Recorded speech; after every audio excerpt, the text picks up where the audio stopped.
Thank you, and thanks for having me, and thank you for the warm welcome.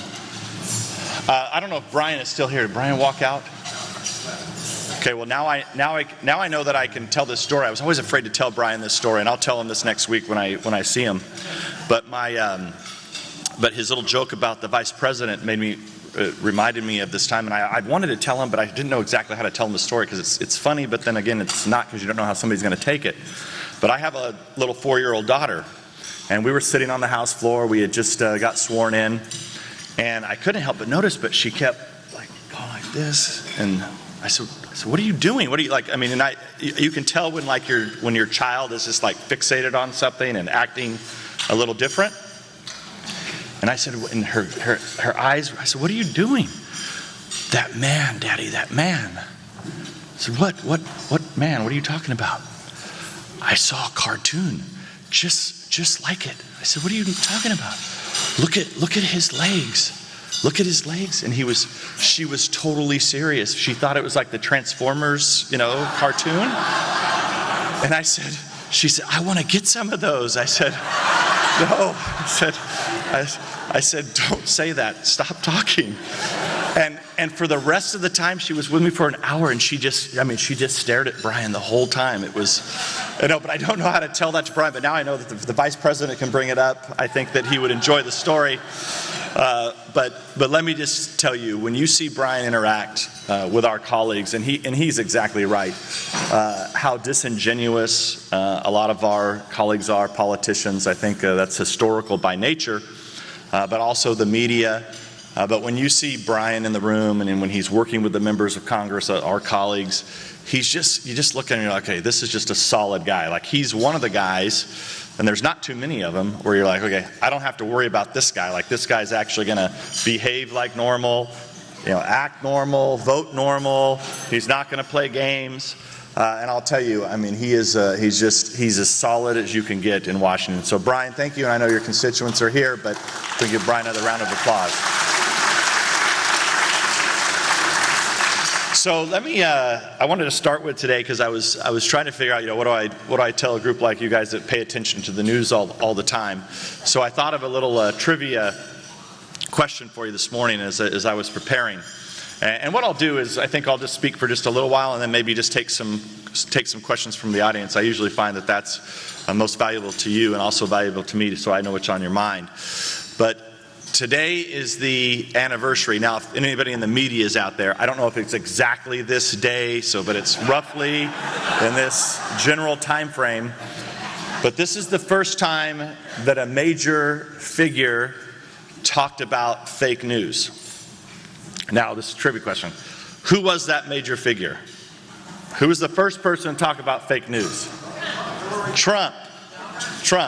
How many of you would guess Donald Trump? So usually it's like 2/3 of the people guess Donald Trump.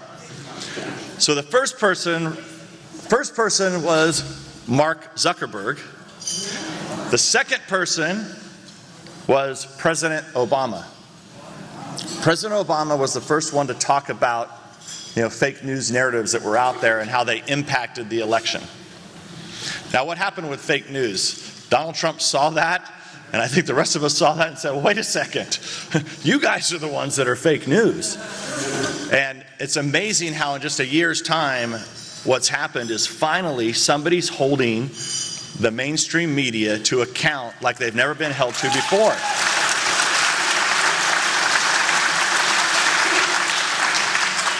And now that fake news boomeranged on them, right? So by the end of November, nobody was buying fake news, because basically we had turned the fake news, Donald Trump and all of us who have been listening to fake news for a long time, had turned it around on them and said, no, you guys are the fake news. So then what did they move to? Russia. Now, I was not involved, just to give you a little timeline here. As chairman of the House Intelligence Committee, I thought it was important for me not to be involved in any presidential campaign on any side. Okay? So, and to be honest with you, the only two guys the only guy I really knew well was Marco Rubio from Florida. I knew Jeb Bush a little bit, not well, but knew him. Of course, I knew Senator Cruz, Senator Paul. So, this is not a place, if I'm, as the chairman of the House Intelligence Committee, what I said is look, I will brief any of you anytime you want.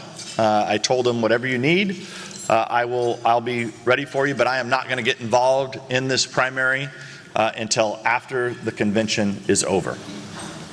So, now you wouldn't think that if you listen to the mainstream media, because you would think that Donald Trump and I are like longtime old buddies and I hang out at Mar-a-Lago on the weekends with him.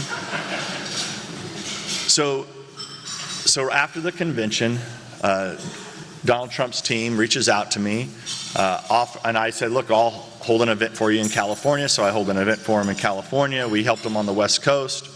And these are times when nobody thought Donald Trump was going to win, including me, by the way.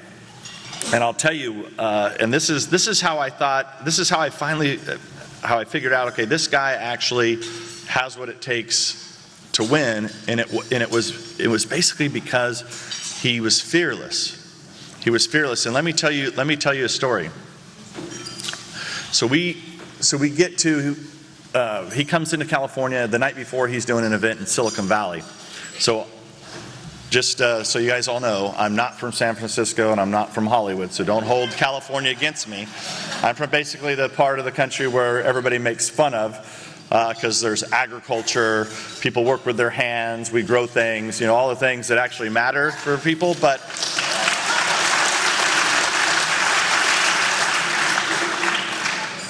in California, it's not as appreciated as you might think. So I go to Silicon Valley, and there's maybe 30 people, small dinner, and I'm Donald Trump's there. He's like, "Oh, I knew you were going to be here." Blah blah blah blah. He acts like we're old pals, and he says, "Hey, can you come with me? I need you to come with me and talk to me." I was like, "Well, what do you mean? Tomorrow at lunch, I have you in my district. Like, I got to get home and get ready for this thing. I have this suit, this tie. This is all I have." No. I need you to come with me. Okay. So I'm like, he's just being a nice guy. So about 10 minutes later, he comes up and says, no, I really want you to come with me. My plane, I got a nice plane, And I was like, I know you have a nice plane, but I don't really have time. I got to have lunch, and I only have this suit, this tie. He's like, no, just come. So then I go to Reince Priebus, who was there. I said, Trump wants me to go with him and talk to him about, issues. And Priebus says, will you please just go with us? We don't really have anybody else with us. Can you just come and talk to him? So, because normally in campaigns, if you've ever been around any presidential campaign, you've got an entourage of 100 people or so. So I get on the airplane, and I'm not kidding you. It's Donald Trump, it's Priebus, it's Rudy Giuliani, a couple other guys, his Twitter guy, and that was it on the whole plane, other than security.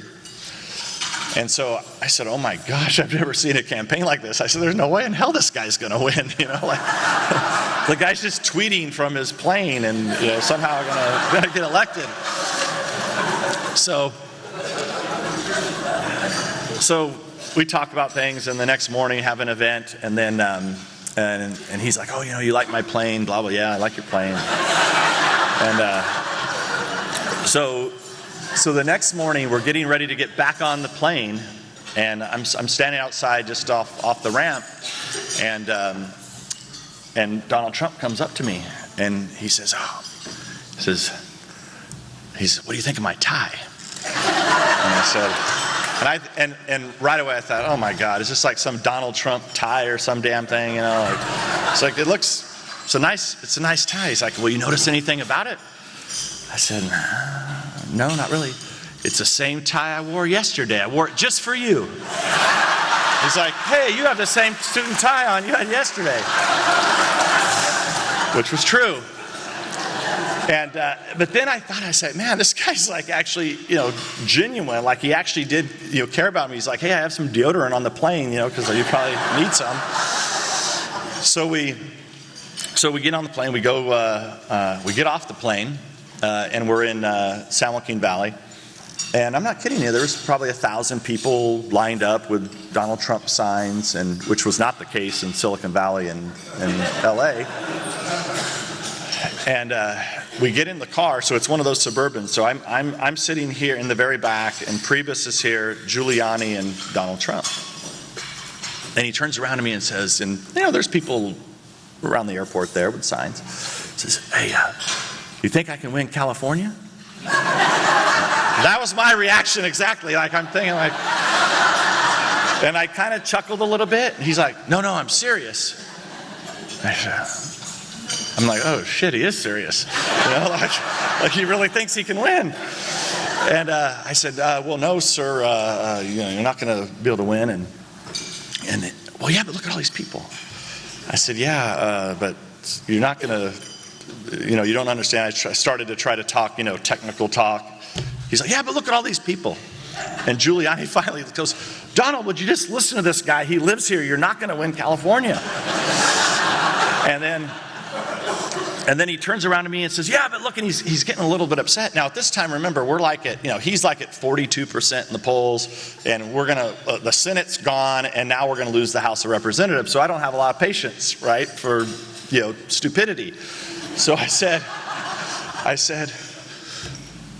no, you're not going to effing win this state. Like, what are you thinking? You've got like 10 states to win. And then Giuliani's like, yeah, you have 10 states to win. And he's like, okay, yeah. So he's like, Michigan, Wisconsin, Pennsylvania. We go through all those states. Get done with that. Okay, yeah. We got to focus on those. And then he turns to Rudy and Giuliani. Okay, what about New York? Can I win New York? So I can just tell you one thing that later I looked back on that. There was no colluding with Russians, okay? There was absolutely no colluding with Russians.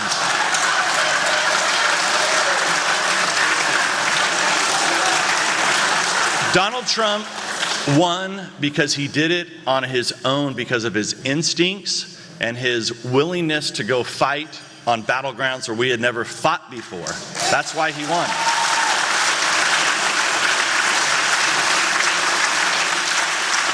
So after he wins, the next day I get a call from the team, and they asked if I would be on his transition team. And I will tell you, from that point forward, I was attacked. And so I knew, so going back to my earlier story about fake news, transitioning to Russian collusion, right away, I knew the intelligence community's assessment. I'm one of the few Americans that had been briefed. I also know how badly the intelligence was on Russia. And in fact, in spring of 2016, I came out and said that the biggest intelligence failure since 9/11 was our failure to understand Putin's plans and intentions. Now, a few of the conservative publications wrote about it here and there. But the only reason that lives today is because I was so upset because I had made that statement. But Clapper, Brennan, all the usual suspects in the White House said, Chairman Intelligence Committee, he doesn't pay attention. He doesn't know what's really going on with Russia. We've got, everything we have in Russia's, great. There's no intelligence failure there. So, nobody would actually pick the story up. So I actually went on CNN in April of 2016 and said it was the biggest intelligence failure since 9/11. Now, why is that important? Well, you can't then, if you're in the mainstream media, how is it that you can take just 8 or 9 months later, when the administration had totally ignored the problem, said we had it all under control, you have the Republican chairman of the House Intelligence Committee warning them that Putin's up to no good, Putin's doing bad things, and why aren't you guys paying attention, and our intelligence sucks, quite frankly. And now all of a sudden, from November, when they said, well, we know that the Russians are involved in our elections and they're playing games. Yes, like they always do. Imagine that. I mean, all you have to do is turn on your TV, probably even in this hotel. There's a TV station called RT. Have you ever seen it? I mean, that is Russian propaganda. And it's not only all over the United States, but it's also all over the world. I mean, any hotel you go to around the world, you can see RT on your, in your hotel room. What is it? It's Russian propaganda. So there's no question that the Russians are spreading propaganda, that they try to spread evil things and or nasty concepts and narratives within the United States and places around the world. This is not new. Then in December, what changes? So I'm being attacked, okay? In December, the intelligence community comes out and says, well, no, we actually think the Russians were trying to help Trump. Okay, it's interesting. And then President Obama, so they tried the fake news narrative. Then President Obama comes out and orders a new assessment to be done, right? Then all of a sudden the assessment in January is that, yes, we know that Putin was trying to help Trump. And then, yes, we know all these other things. And then they briefed the president on this, they briefed President Obama and President-elect Trump on this dossier that was done by a former British intelligence guy. We were told that, so I asked questions like, well, where did this come from? Oh, we think some Republicans started it. This is what FBI says. What do you mean you think Republicans started it? Like, where did it come from? Oh, we're not sure. So of course my BS meter is going off, like, okay, wait a second here. Like in a month's time, we've made all that, we've changed our assessment that now we know Putin was trying to help Trump. All of a sudden we have this dossier, none of which is verified, that we don't even know where the hell it came from, but it's important enough to brief the President of the United States and the President-elect. Oh, and then guess what? It gets leaked. It gets leaked. The whole thing gets leaked to the news media and then confirmed by top Obama officials that, yes, the dossier was used in intelligence assessment. So as you all know, at that point I started to really question what was happening, and I was, relentlessly attacked. So it's taken a while, but I think people are finally beginning to realize what actually is happening.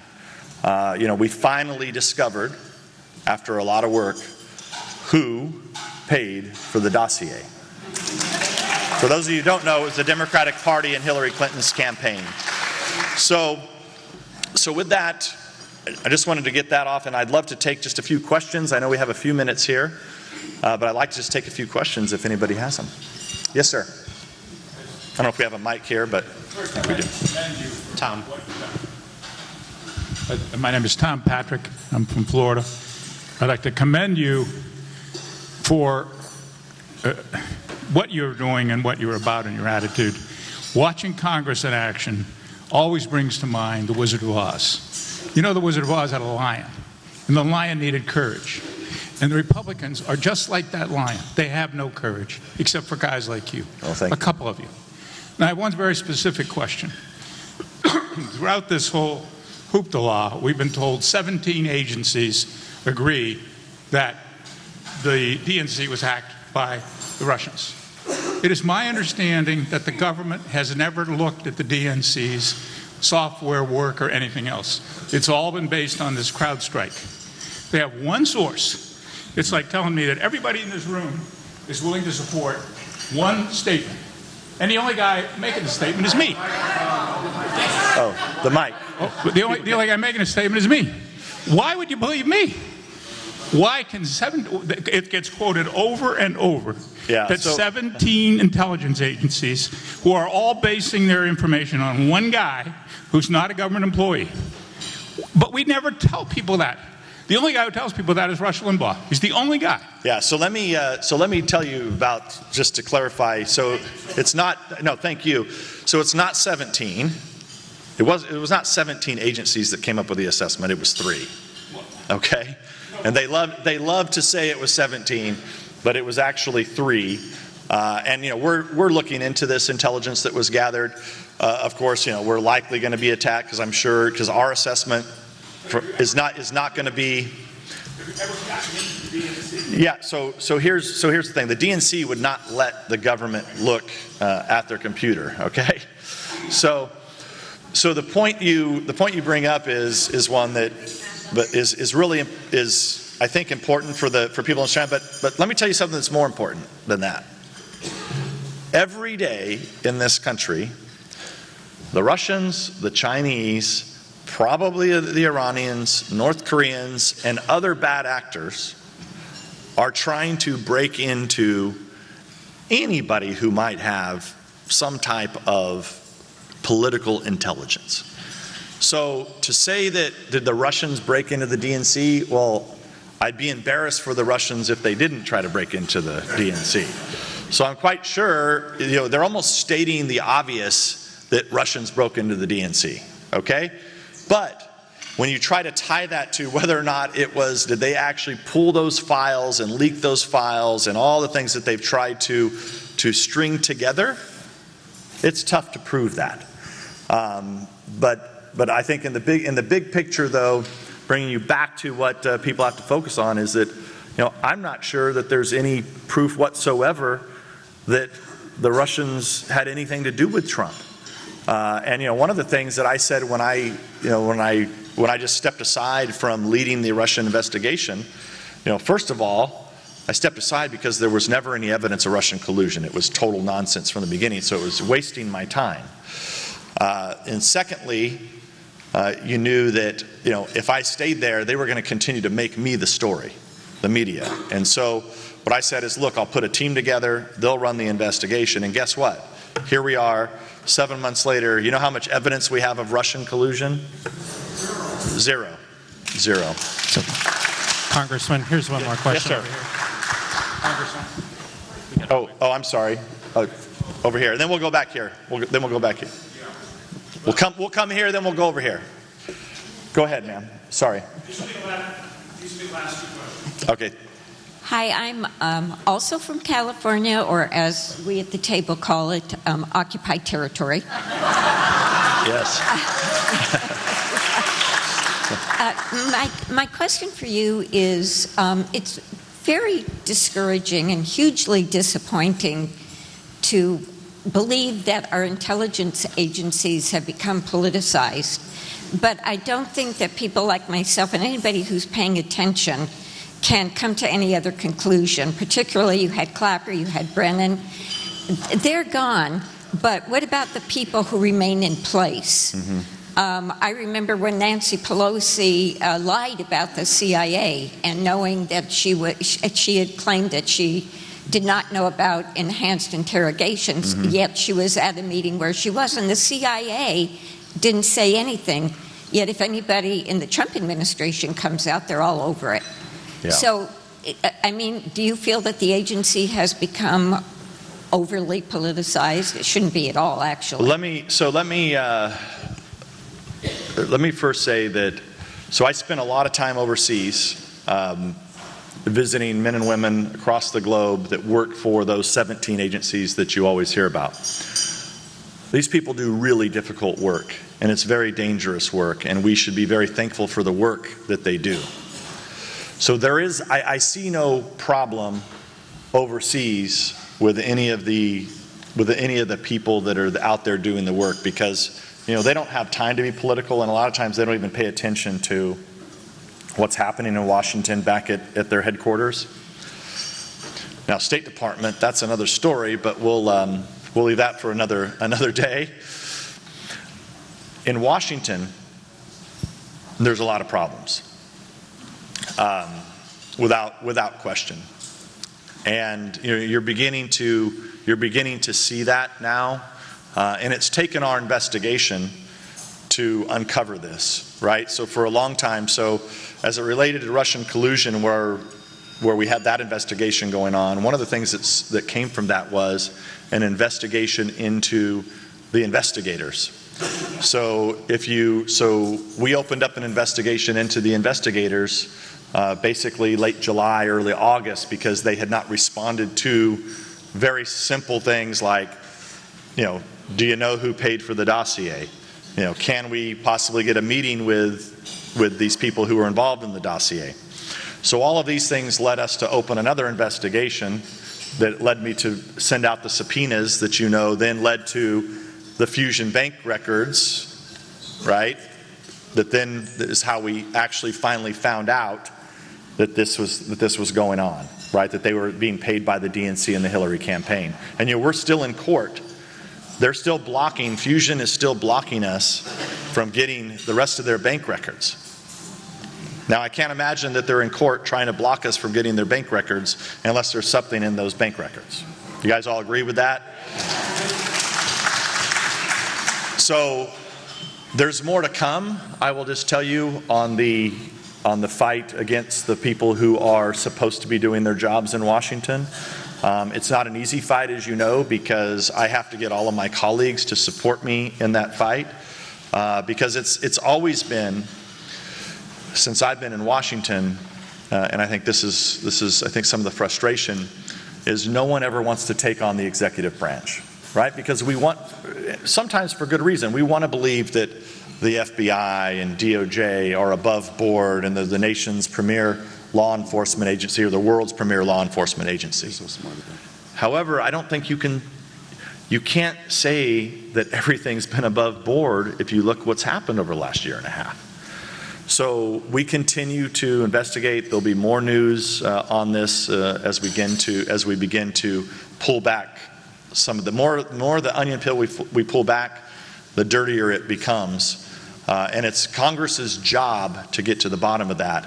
But just know it's not difficult, it's not easy, because you have 90% of the media who's on the other team, right? And it's not just, and now with Trump, they're really on the other team. They're actually outspoken about being on the other team. So we will get to the bottom of it. There's a lot to be concerned about. You're absolutely right. Yes, sir. Well, you're doing a remarkable job. My question is this. As a chairman of the Intelligence Committee, are you in a position where you would be allowed to interview Mueller, who apparently, I should say, has some relationship to 2009, 2010, when there was a Russian nuclear transaction? Because if he actually participated in it and made some decisions relating to it, then he has no business investigating anyone else relating to Russia.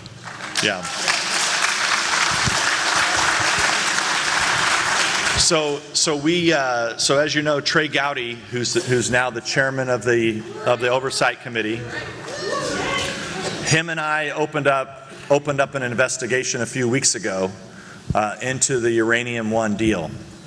Now, why did we do this? Now, of course, with Trey, he's a former, prosecutor, or he says he played one on TV, which he really did. I'm a farmer, right? So I just pretty much say, okay, look, I know something bad happened here, so it's pretty obvious. But Trey wants to very much have it follow the fact pattern. So what we did in the last couple weeks since we announced the investigation. So take you back a few months ago, an informant came to us and said, I have information for you. But basically, and the bottom line was that there was an open FBI investigation into Uranium One, or the sale of Uranium One, and that he was an informant. But he wouldn't give us any details. Finally, we came forward and opened our investigation, announced the opening of investigation. And then this informant now is beginning to provide us information. We've sent out a bunch of letters asking for information. I think the key point for us first to understand is, was there or was there not an investigation open into the sale of Uranium One?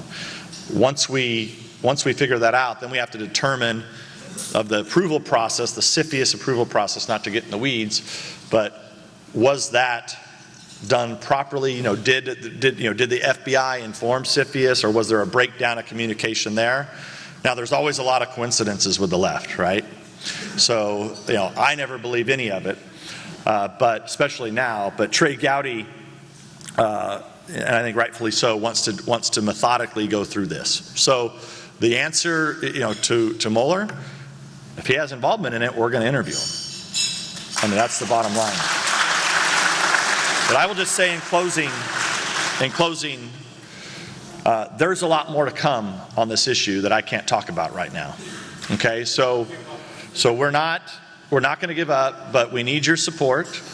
We need your help. We need you to make sure your members of Congress know that you care about these issues, because it is so easy for members of Congress to get beat up by their local media, by the national media, as to, well, why are these crazy Republicans, going on these witch hunts? Why are they disagreeing with 17 intelligence agencies? They have a lot of nice rhetoric, but the problem is once you get through their rhetoric, the facts don't match the narrative that they've been trying to create. So thank you all very much for receiving me. Thank you all very much for your support. I look forward to speaking with you later.